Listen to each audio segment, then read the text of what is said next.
Time check to 26. May lumapag dito sa bubong natin sa taas. Ayan o. Checkered.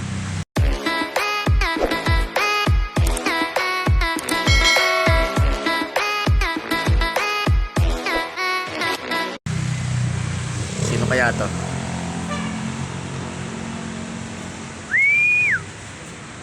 Yun. Hindi natin malaman kung kalapatin natin to. Ayan, lumipad na.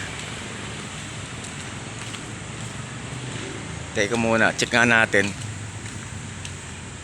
Pinakawalan ko pa naman yung pinakawalan ko tong natin dito eh. Baka pares ni yun eh, ni Wanda.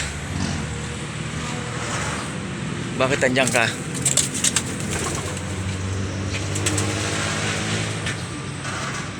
Pinalabas ko kasi si Wanda. Baka sumunod sa labas ng loko. Checkered. Ayun si Wanda.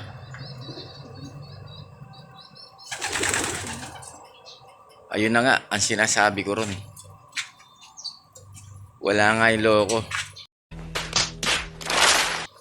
Nakalusot dito oh. Bali, pares ito nun. Ilang beses na rin nakawala yun. 2 beses na pero bumabalik naman sa hapon guys. Bali doon rin naman babalik talaga yung sa Caloocan. O yan, kung inabot na naman tayo. Ito ang mga inakay niyan. Ha? Dali. Kanina andito pa eh. Nagpa-low play kasi ako sa apat na iloload natin mamayang gabi.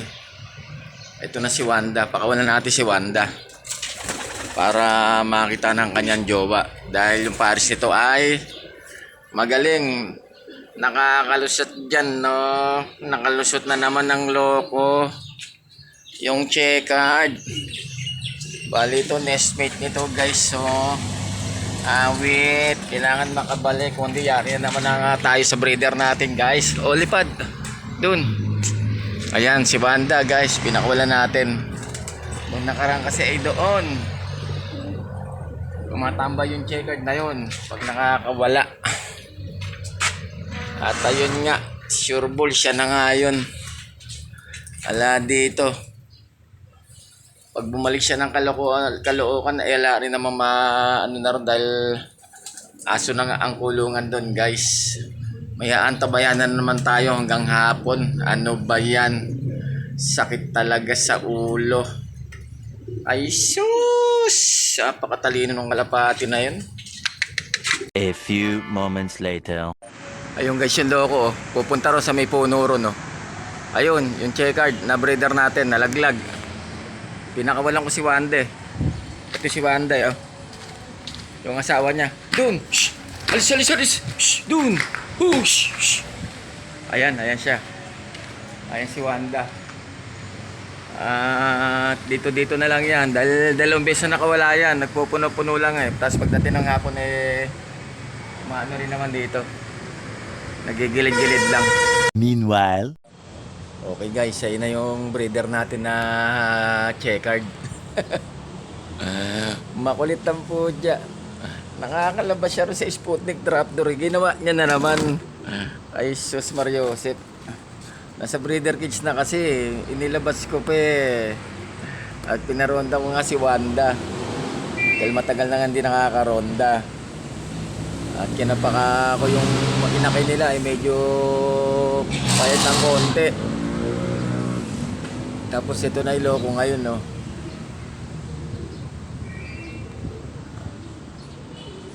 Bali yan ang airpods nila Magneto at saka ni Calbayog guys.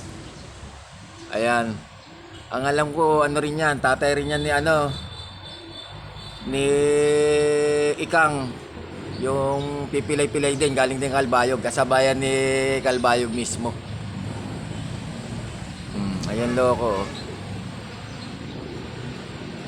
Sana na wag nang pumitik at umano ng barracks dahil baka mapusa lang dumadaga eh. Ayan, medyo siya guys, mailap nga. Pero andyan naman yung inakay niya. Saka-sakali, huwag na sana makalayo ang loko. Hayaan na lang muna natin siyang tumuka-tuka dyan. Baka kasi ano be, magulat o mabugaw na naman. Ayan. Okay lang, na-enjoy niya lang na yan. Ayan na oh, umaano naman siya. Ayan. Makikita niya naman si Wande. Ayan. It means to say na gusto niya na rin pumasok. Kaso hindi nga siya doon aware sa landing board. Kaya malaking pag-asa natin na hindi na makakalayo sa loop natin tong isan to. Okay na. Sana nga. 2:45 na pala. Kalahin mo yung binili ko nung Wednesday na ano. Nakapagpakain tayo ng magahan nila, hapunan, Wednesday, Thursday, tapos Wednesday, Thursday, Friday, Saturday ngayon. Biro mo hanggang umagahan lang rin nila kanina, tapos konti lang natira dyan. 3 araw at kalahati lang 8 almost ano, bali 8 kilo. Palagi ko, kailangan natin mag-adjust. Dito na tayo mag-a-adjust. Paano kasi nakalagay na nga sa yung iba doon sa breeder cage. Dito pa rin kasi hindi pala ako nag-adjust. Walong takal pa rin doon sa maliliit na pula na yon ang ano ko rito. Kaya yun. Para medyo makatipid-tipid tayo guys. Ay loko. Oh. Gusto pumasok hindi makapalo.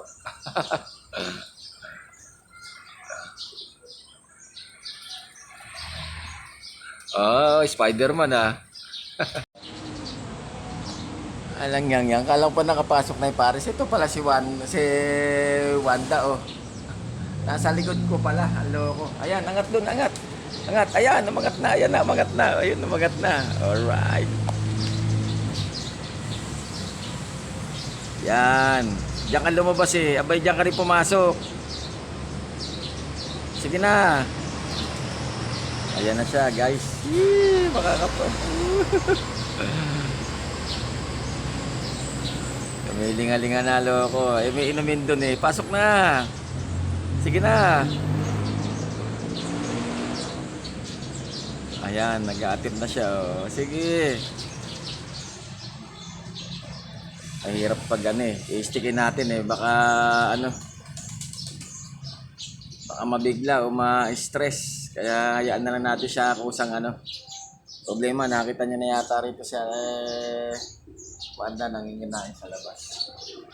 Okay, goods na yan. Sana wag na pumitik, pabalik ng barak.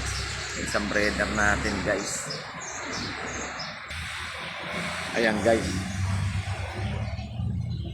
Naku, nakita niya si Wanda yata. Ayan na, pasok na.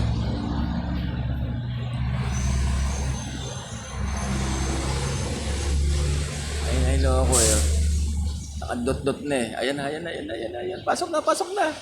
Yes! Nakapasok na loko. Ay, salamat. Alright. Ang galing ah. Okay na guys. At yung isang breeder cock natin. Bali yun. 3 beses niya na yata ginagawa yan. Kumakanaro sa ano, Sputnik trapdoor. Pero okay naman na. Itong si Wanda na lang ang papasukin din natin. Pasok na ron, dali na. Pumasok na yung Paris mo. Pasok na. Sige na, pasok na. Doon na Wanda. Pasok. Angat.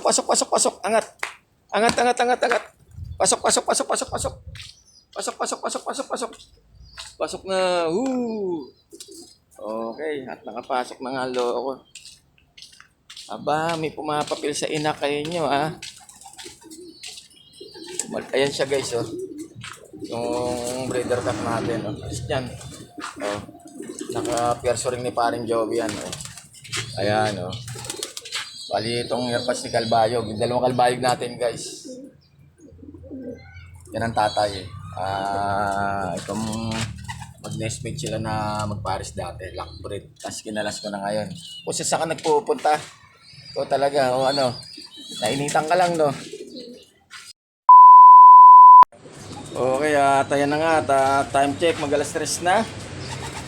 At hanggang sa muli at ang mga masusunod na kabanata dito sa Brixter Slope Adventure TV. Grabe kainitan at kasaksakan ng sikat ng araw ay na problema pa tayo dahil isang ating breeder. Ayan, pares ni Wanda. Ay, kumalas po dito sa loob natin at naman sa Sputnik trapdoor. Napakatalino. At buti na lang ay hindi bumalik ng barracks, Caloocan. Okay, at shoutout na sa aking mga followers, likers, viewers at subscribers. Shoutout sa aking pamilya, kaibigan at mga mahal sa buhay. Maraming salamat po sa patuloy niyong pag-support ng Brixter Slope Adventure TV. Iis po tayo lahat mga ka-Brixter. At dito ko nang tatapusin ang video na to. Have a nice day. I love it.